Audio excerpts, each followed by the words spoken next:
सर्वभूतसृच्छन्तो सर्वभूतसृच्छन्तो ज्ञानविज्ञाननिश्चयः ज्ञानविज्ञाननिश्चयः पश्यन्मदात्मकं विश्वं पश्यन्मदात्मकं विश्वं न विषज्येत वै पुनः न विपद्येत वै पुनः। ज्ञानी सब प्राणियों के मित्र हैं, शांत हैं और ज्ञान विज्ञान के दृढ़ निश्चय से संपन्न हैं। संपूर्ण जगत को वे अपना रूप देखते हैं और किसी प्रकार की विपत्ति में नहीं पड़ते हैं। श्रीमद् भागवत का श्लोक है 11वां स्कंद 7वें अध्याय का 12वां श्लोक है। ज्ञानी सब प्राणियों में के मित्र हैं, शांत हैं और ज्ञान विज्ञान के दृढ़ निश्चय से संपन्न हैं। संपूर्ण जगत को वे अपना रूप देखते हैं और किसी प्रकार की विपत्ति में नहीं पड़ते हैं। विपत्ति तब आती है जब द्वैत को सच्चा मानते हैं। विपत्ति तब आती है जब अपने स्वरूप से हम दूर होते हैं। विपत्ति तब आती है जब हम घनीभूत होते हैं। चित्त की दो दशाएं होती है, एक होती है सूक्ष्म और दूसरी होती है स्थूल। स्थूल अवस्था जो है दुख देती है और सूक्ष्म अवस्था परम सुख स्वरूप में मिला देती है। जैसे पानी की दो अवस्था होती है, एक बाष्प और एक बर्फ। तो बर्फ घनीभूत है और बाष्प सूक्ष्म है। तो पानी का एक बूंद अगर बाष्पीभूत होता है तो उसमें 13 सुगुनी ताकत हो जाती है। ऐसे ही हमारे चित्त की वृत्ति मन अगर स्थूल होता है तो कदम कदम पे दुख आते हैं। दुख के प्रसंग न होते हुए भी मनोराज से, भय से, आकांक्षाओं से हम दुख पैदा कर लेते हैं। और चित्त की जब सूक्ष्म दशा हो जाती है तो दुख के प्रसंग आने पर भी अनलहक सोहम का भाव आकर हम दुख से, काल मौत आ जाए सिर पे, फिर भी अगर तत्व ज्ञान की दृष्टि है तो फिर उसको विपत्ति नहीं होती है। तो ये भागवत का श्लोक हम लोग समझें। भगवान कृष्ण उद्धव को कह रहे हैं, सर्वभूत सुहृदाच्छन्तो ज्ञान विज्ञान निश्चय। पहले तो आत्मा की बात को जानना, यथार्थ शास्त्र के तत्मत को सुनना, उसको ज्ञान बोलते हैं। और शास्त्र के तत्मत को सुनकर उसके अनुसार गोते मारकर अनुभव करना, उसको विज्ञान बोलते हैं। शास्त्र ने तो यहाँ तक कहा कि ब्रह्म विचार, एक निमिष मात्र जो ब्रह्म विचार है वो कोटि मंत्र से भी ज्यादा पुण्य देता है, कोटि यज्ञों का फल पैदा कर देता है ब्रह्म विचार।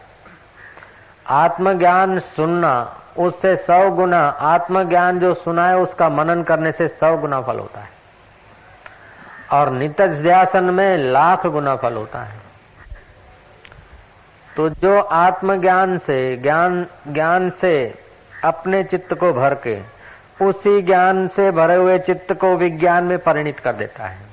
जैसे मैप ठीक से देखकर जो पहुंच जाता है, ऐसे ही जिसने ज्ञान और विज्ञान से अपने चित्त को तृप्त किया है। ज्ञान विज्ञान तृप्त आत्मा कूटस्थो विजितेन्द्रियः, गीता ने भी कहा। युक्ता इति युच्यते योगी समलोष्टा समकांचना। उसके लिए लोहा और सोना एक हो जाता है। उसका मतलब ये नहीं होता है कि लोहे का भाव में सोना बेचेगा या सोने के भाव में लोहा लेगा ना, लेकिन जैसे लोहा मेटल है ऐसे सोना मेटल है। उन दोनों को उपयोगिता अलग अलग होगी, भाव अलग अलग होगा, व्यवहार अलग अलग होगा, लेकिन दोनों में उसकी सतबुद्धि नहीं होगी। ऐसे ही मित्र और शत्रु, अपना और पराया, सुहृद, मित्र, उदासी, द्वेषी, उन सब में ज्ञानी का चित्त एक जैसा होता है। मित्र वो है जिसके साथ मिलकर आप भोजन कर सके निसंकोच, अपनी गूढ़ बात बता सके निसंकोच, अपना दिल का राज खोल सके निसंकोच, वो मित्र है।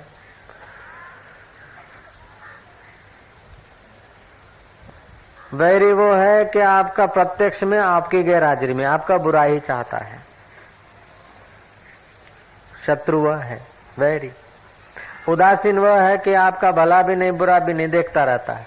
और तटस्थ वह है कि आपके शत्रु की भी बात सुनेगा, आपकी भी बात सुनेगा और दोनों में तटस्थ रहेगा। लेकिन आप अगर ज्ञानी है तो आपको तटस्थ में, मित्र में, उदासीन में, वैरी में, सब में अपना आत्मा दिखेगा। आपके चित्त की समता बनी रहेगी। ये ज्ञान और विज्ञान से आपकी तृप्ति की निशानी है।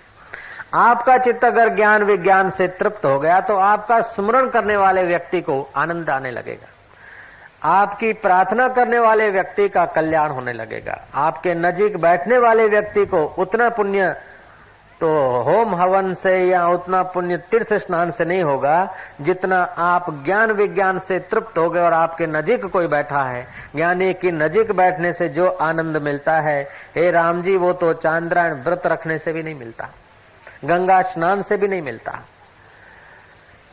तीर्थ नाए एक फल, संत मिले फल चार, सतगुरु मिले अनंत फल, जिस फल का अंत नहीं, बयान नहीं कर सकते, ऐसा अनंत फल की प्राप्ति होती है जो ज्ञान विज्ञान से तृप्त हो गए उनके सानिध्य से।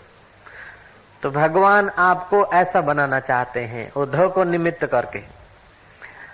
और भगवान एक ऐसे कुशल वक्ता हैं, एक ऐसे अद्भुत मनोविज्ञान के ज्ञाता हैं कि जैसा व्यक्ति है, जैसी उसकी योग्यता है, उसको वहीं से उठाते। अर्जुन की योग्यता थी कर्म करने की। अर्जुन ने प्रश्न पूछे धर्म अधर्म के बारे में, क्या कर्तव्य क्या अकर्तव्य है।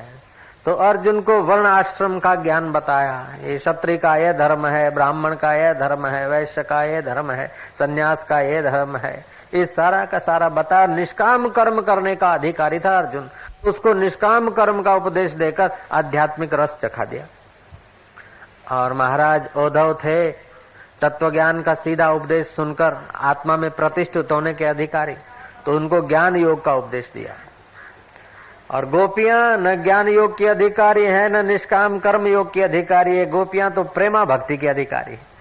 और श्री कृष्ण ने प्रेमा भक्ति के द्वारा गोपियों के चित्त में ब्रह्मानंद भर दिया। तो श्री कृष्ण ऐसे कुशल वक्ता है कि सभा में आखिरी से आखिरी मति का, छोटी मति का व्यक्ति हो और पहली से पहली मति का आदमी हो, सभा में आखिरी से आखिरी छोटी अल्पमति के व्यक्ति को भी श्री कृष्ण के द्वारा मिल रहा है और श्रेष्ठ मति के व्यक्ति को भी श्री कृष्ण के द्वारा मिल रहा है। वक्ता की कुशलता इसमें है कि सब श्रोताओं को लाभ हो और उनकी पात्रता के अनुसार। अकबर ने बीरबल से पूछा, दो अब के, दो तब के और दो ऐसे लाओ जो अब के भी नहीं और तब के भी नहीं। ये तब पूछा था जब अकबर अपने वजीरों से घिरे हुए थे और बीरबल नहीं आया। वजीरों ने कहा बीरबल के बिना सभा नहीं चलाते, बीरबल को इतना सिर पे चढ़ा दिया हिंदुड़े को कि हमारी कोई कीमत ही नहीं, आप उसको इतना स्नेह करते, इतना उसको प्यार करते हैं कि हमारी छीकड़ी नहीं लेते।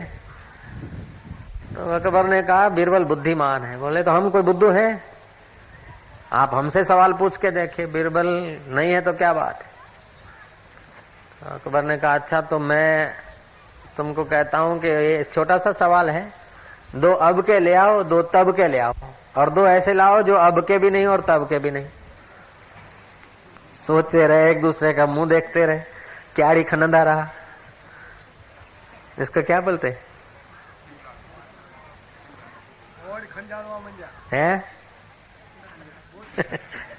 ओ सिंधी में जो क्यारी खनन लगा। तोबा तोबा, अब ये दो अब के, दो तब के, दो ऐसे हो न अब के हो न तब के हो, ये कैसे लाए? खुदा खैर करे बंदा लहर करे। तोबा तोबा, बीरबलिया आए तो ठीक रहेगा के। आ गए बीरबल। बीरबल से पूछा अकबर ने कि बीरबल ये सवाल पूछ रहे थे, कोई प्रश्न, अब उत्तर नहीं दे रहे, बताओ तुम ले सकते हो? बीरबल ने कहा महाराज सवाल दोहराइए। सवाल के दो अब के, दो तब के, दो ऐसे लाओगे अब के भी नहीं और तब के भी नहीं। बोले बात तो छोटी सी है, अब तो शाम हो गई है, कल सुबह हाजिर कर दूंगा। वो तो सोचते ही रहे, लेकिन बीरबल तो बीरबल था। दूसरे दिन सुबह गया है यमुना किनारे, आप लोग ले आओ तो मैं नहीं बताऊं, आप बताओ कुछ। यमुना किनारे गए, देखा कि साधु महात्मा तप कर रहे हैं। बोला कि महाराज क्षमा याचना, गुस्ताखी माफ। अकबर बादशाह आप जैसे पवित्र आत्माओं का दर्शन करना चाहते, आप ज्ञान पाकर विज्ञान के तरफ लगे हैं ना महाराज, आप कृपा करके अकबर को पावन कीजिए। साधुओं को विनंती करके राजी कर दिए। फिर दो राजाओं के पास गए, बड़े अपने इलाके के राजा थे, सेठ, धनवान, सत्तावान, सत्ताधीशों को। उनको ले आया कि अकबर बादशाह बुला रहे हैं आपको, फरमान कर रहे हैं राजा साहब, आप चलिए। उनको तो आना ही है। फिर पहुंचे चांदनी चौक में, हस्तिनापुर, दिल्ली के चांदनी चौक में। अब दो व्यापारियों को कहा कि चलो अकबर बादशाह बुला रहे हैं। व्यापारी तो समझे क्या बात है, कि कुछ नहीं, चिंता मत करो, चौपड़े वपड़े की बात नहीं, तुम खाली चलो, बस वरी वापस छोड़ देंगे यार। श्री राम को लाए। अकबर ने कहा मेरे प्रश्न का उत्तर। बोले महाराज प्रैक्टिकल है, ये जो अपने अपने इलाके के राजा दिख रहे हैं, ये तो है अब के सुखी। इनका तो देखने भर का सुख है, देखने भर की सत्ता है, और आपके आगे सुकड़ गए। और ये तप कर रहे हैं, तब के ओ अनादि अनंत ब्रह्म के हैं। जब से सृष्टि का प्रारंभ हुआ था, सृष्टि चल रही और सृष्टि का नाश भी हो जाएगा, फिर भी जिसका नहीं कुछ बिगड़ता है, ये उसी के दो हैं। जयराम जी की ज्ञान पाकर विज्ञान में तृप्त हो रहे हैं, ये है तब के। और ये जो दो हैं वो अभी के भी राजा नहीं है और उधर के भी राजा नहीं है, रुपये गिन के जीवन पूरा कर देंगे। ये न अब के है न तब के है महाराज। श्री राम चौ सतनाम। तो ये अब के भी नहीं, अभी के भी राजा नहीं, और अनादि काल से जो परब्रह्म चल रहा परमात्मा है, उसमें प्रतिष्ठा पाकर ब्रह्म ज्ञानी हो जाए, ऐसा भी इनके लक्षण नहीं है। सारा दिन धंधा हाय हाय हाय, रोजी रोटी है शो, रोजी रोटी है शो, बस। न अभी के राजा न तब के राजा, ये न अब के न तब के, दो व्यापारी।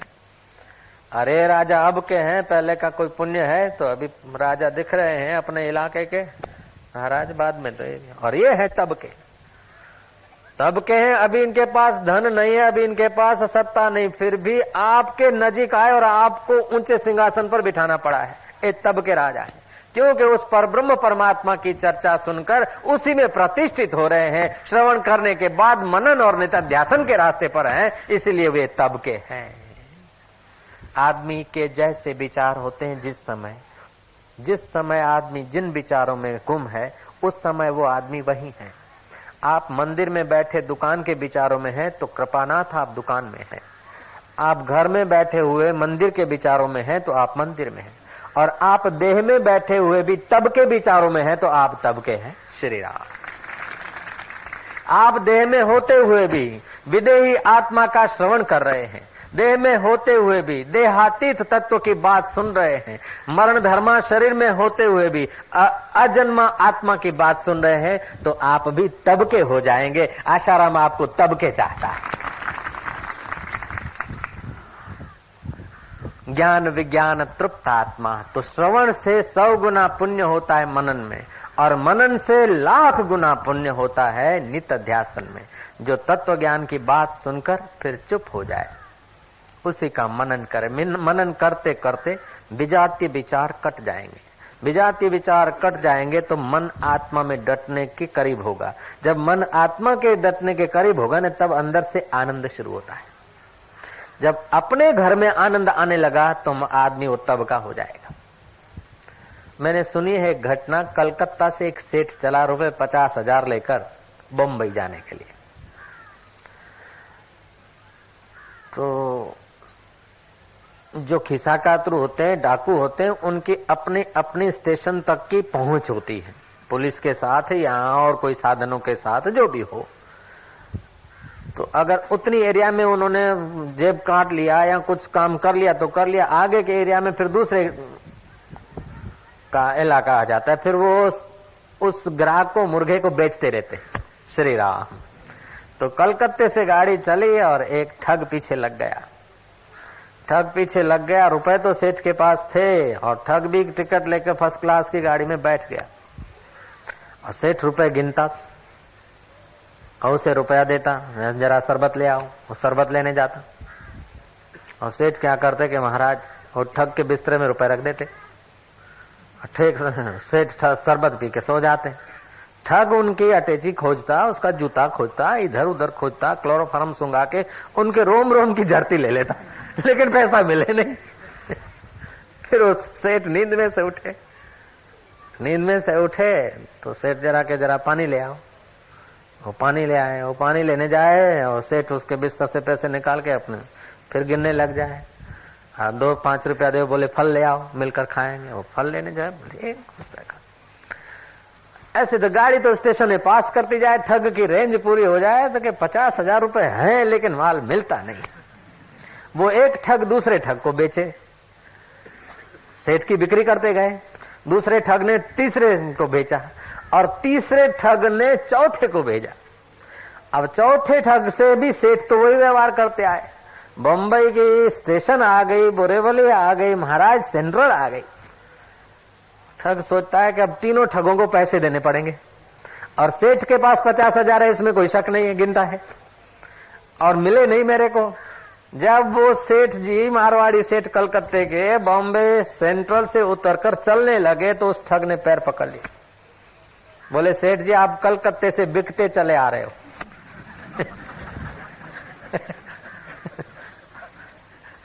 और उन 3 ठगों को पैसा मुझे देना पड़ेगा। अब मैं हाथ जोड़कर प्रार्थना करता हूं, आपने शरबत भी पिलाया, फल भी खिलाया, नोट भी दिखाया।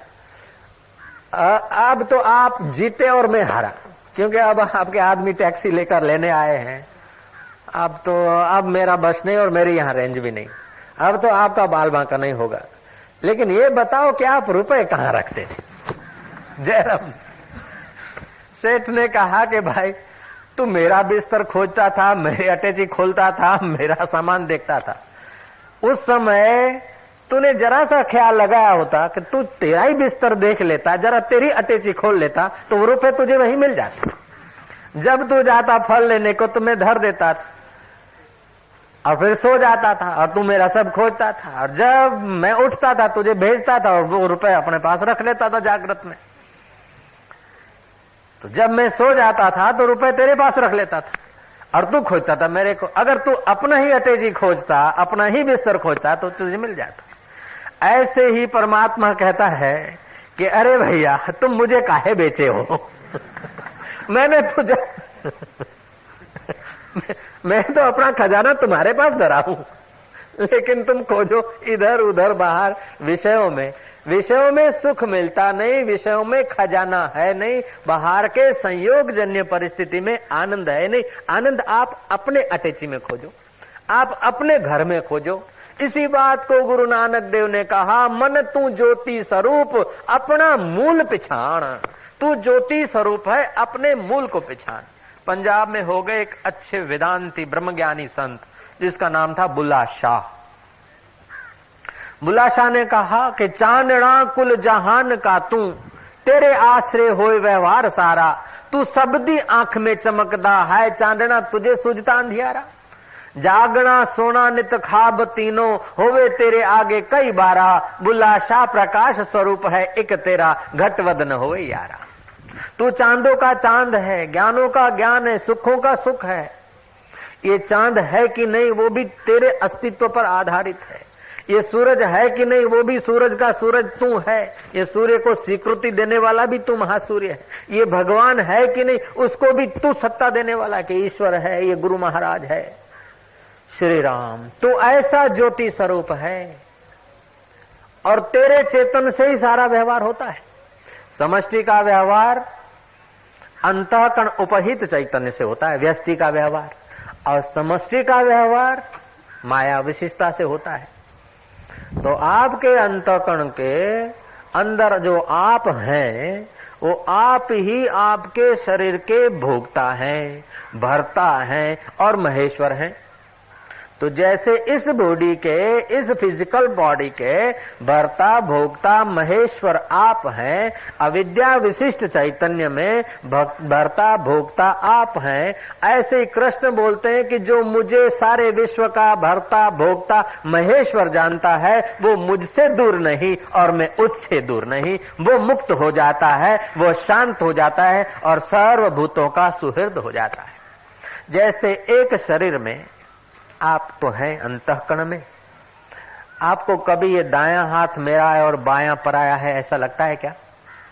एक उंगली जो है अनामिका वो मेरी है और ये दूसरे किसी की, ऐसा तो नहीं लगता। 5 दाएं हाथ की, 5 बाएं हाथ की, 5 दाएं पैर की, 5 बाएं पैर की, 20 उंगली है। कितने रोमकूप है, कितनी इंद्रियां हैं, लेकिन सब के साथ आपका व्यवहार अलग अलग होते हुए भी कभी उनमें अलगाव आपको दिखा क्या? मैं मिलजुल के मैं। तो जैसे इस शरीर में आप मिलजुल के मैं मानते हैं, ऐसे आपकी चेतना का आपको पता चल जाए तो सारे ब्रह्मांड में जो फैला हुआ चैतन्य है उसमें आपकी मैं प्रतिष्ठित हो जाएगी। आपकी उसमें मैं प्रतिष्ठित हो जाएगी तो फिर आपको भय कहां, आपको शोक कहां, आपको चिंता कहां, आपके लिए ग्रहण कहां, आपके लिए त्याग कहां, आपके लिए अच्छा कहां और बुरा कहां? सब में हो गया। तो कभी कभी साधक को होता है कि संत पुरुष आत्मज्ञान पाले, फिर वो तो एकांत में जब भगवान का साक्षात्कार हो गया फिर उनकी वाणी क्यों उत्पन्न हो? वो तो समाधि में बैठे, वो फिर प्रवृत्ति क्यों करें, सत्संग क्यों करें? उनको क्या पड़ी है? भोजन छाजन नीर की चिंता करे सो मूढ़, ज्ञानी चिंता ना करे निज पद में आरूढ़, निज पद में आरूढ़ चिंता करे सो कैसी, खुशी है ता में जो प्राप्त अवस्था जैसी। ज्ञानी तो खाने पीने के लिए तो सत्संग करेगा नहीं, रहने के ठिकाने के लिए कोई सत्संग को बेचेगा तो नहीं, और जहां ज्ञानी कदम रखेगा प्रकृति उसकी सेवा करेगी, सेवा करने वाले का भी बेड़ा पार कर देगी। तो ज्ञानी फिर सत्संग क्यों करे, आश्रम क्यों चलाए? ज्ञानी को ऐसा नहीं करना चाहिए। अरे बुद्धू जी, ज्ञानी को ऐसा नहीं करना चाहिए, ऐसा नहीं करना चाहिए, ऐसा करना चाहिए। ज्ञानी के लिए अगर नियम है तो मुक्ति का मतलब क्या होता है? श्री राम। मुक्त का मतलब है जिसे कोई बंधन नहीं, जिसको कोई कर्तव्य नहीं। जिसको कोई कर्तव्य नहीं तो उसको कोई निषेध भी नहीं। जा लगी माने कर्तव्यता, ता लगी है अज्ञान। जब तक अपने में कर्तव्य मालूम होता है तब तक उसको ज्ञान नहीं हुआ। मेरे को समाधि करना चाहिए तो अभी सिद्ध नहीं, वो साधक है। मेरे को परोपकार करना चाहिए, मेरे को ऐसा करना चाहिए नहीं। ज्ञानी का काम जो होता है सहज में होता है। जिनको सहज में प्रवृत्ति हो जाती है, प्रवृत्ति प्रधान प्रारब्ध होता है तो सहज में प्रवृत्ति, निवृत्ति प्रधान होता है तो सहज में निवृत्ति। राज्य करे रमणी रमे के ओढ़े मृगशाल, जो करे सो सहज में सो साहिब का लाल, अखा भगत ने कहा। और शास्त्र यूं कहते हैं कि शुक है त्यागी। शुकदेव जी ज्ञानी है, ब्रह्मवेता है, लेकिन उनका निवृत्ति प्रधान प्रारब्ध है, त्यागी है, बैठे समाधि में। फिर भी परीक्षित का प्रारब्ध जोर करता है तो शुकदेव जी श्लोक सुनकर वेद व्यास जी के और गंगा किनारे भर सभा में जाते हैं। रास्ते में कंकड़ मारने वाले कंकड़ मारते हैं, हुरियो करने वाले लोग हुरियो करते हैं, लेकिन सुखदेव जी के चित्त में हर्ष भी नहीं होता और शोक भी नहीं होता। और सुखदेव जी पहुंचे गंगा किनारे, सोने के सिंहासन पर बैठे और साधु संत उनका सत्कार करते हैं। तो उस वक्त अहम नहीं आता और मूर्ख लोग उनका अनादर करते और अफवाह फैलाते हैं तो उनको दुख नहीं होता। इसी का नाम मुक्त है।